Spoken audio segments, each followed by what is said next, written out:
आज मैं फिर आपके सामने हाजिर हूँ सुमन सिन्हा सीरीज ऑफ स्टोरीज लेकर, और आज का शीर्षक है हारने वाले हारे ही रहेंगे और जीतने वाले जीत के निकल जाएंगे। हारना एक स्वभाव हो जाता है, हम अपनी हार को जीने लगते हैं, कोशिश नहीं करते हैं उससे निकलने का, और फिर हमारी मानसिकता हमें हराने लगती है। हम कोशिश करते हैं लेकिन जरा सी कोई परेशानी आती है और हम अपने को हारा हुआ मान के बाहर हो जाते हैं। आज मैं एक ऐसे व्यक्ति की कहानी सुनाऊंगा जो हमेशा हर बात में अपने को हारा हुआ महसूस करता था और हमेशा अपने को दुखी मानता था। हमेशा हमेशा वो अपने आप को दुखी मानता था। किसी भी बात, किसी भी स्थिति में वो उसमें कोई ना कोई मीन मेख लगाकर अपने को हारा हुआ बता देता था। उस व्यक्ति का नाम था मुल्ला नसरुद्दीन। मुल्ला नसरुद्दीन एक होशियार इंसान थे और बहुत गूढ़ बातें करते थे कहानियों के द्वारा। तो आज मुल्ला नसरुद्दीन की कहानी लेकर मैं आया हूं। मुल्ला नसरुद्दीन के पास एक बहुत बड़ा सेब का बागीचा था, मगर उसमें कभी अच्छी फसल होती, कभी अच्छी नहीं होती। और मुल्ला नसरुद्दीन अच्छी भी होती तो रोता रहता और बुरी भी होती तो रोता रहता।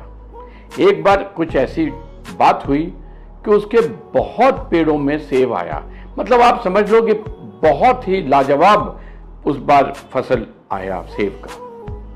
मुल्ला नसरुद्दीन के दोस्त आए उसके पास मुबारकबाद देने और बताने कि वाह मुल्ला वाह, तुम्हारी ऊपर वाले ने सुन ली, इस बार देखो तुम्हारे पूरे बागीचा में कितने सेब आ गए हैं, हम लोगों को पार्टी दो, एक पार्टी चाहिए तुमसे। मुल्ला ने कहा क्या बात कर रहे हो, चलो जाओ। उन्होंने कहा क्यों भाई, अरे इतनी लाजवाब खेती हुई है, इतनी लाजवाब उपज हुई है, एक पार्टी तो बनती है यार। हमेशा रोते थे तुम कि अच्छी फसल नहीं आई, अच्छे सेब नहीं आए। उसने कहा देखो हमको परेशान नहीं करो, मैं अभी बहुत दुखी हूं।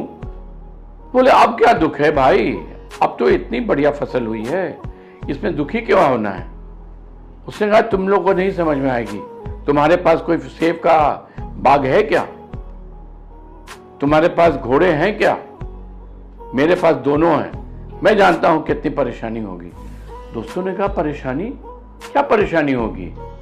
बोले अरे तुमको समझ में आ रहा है, इस बार मैं घोड़ों को खिलाने के लिए सड़े हुए सेब कहां से लाऊंगा, मेरे पास तो सड़े हुए सेब होंगे ही नहीं, तो मैं घोड़ों को खिलाऊंगा क्या इस बार।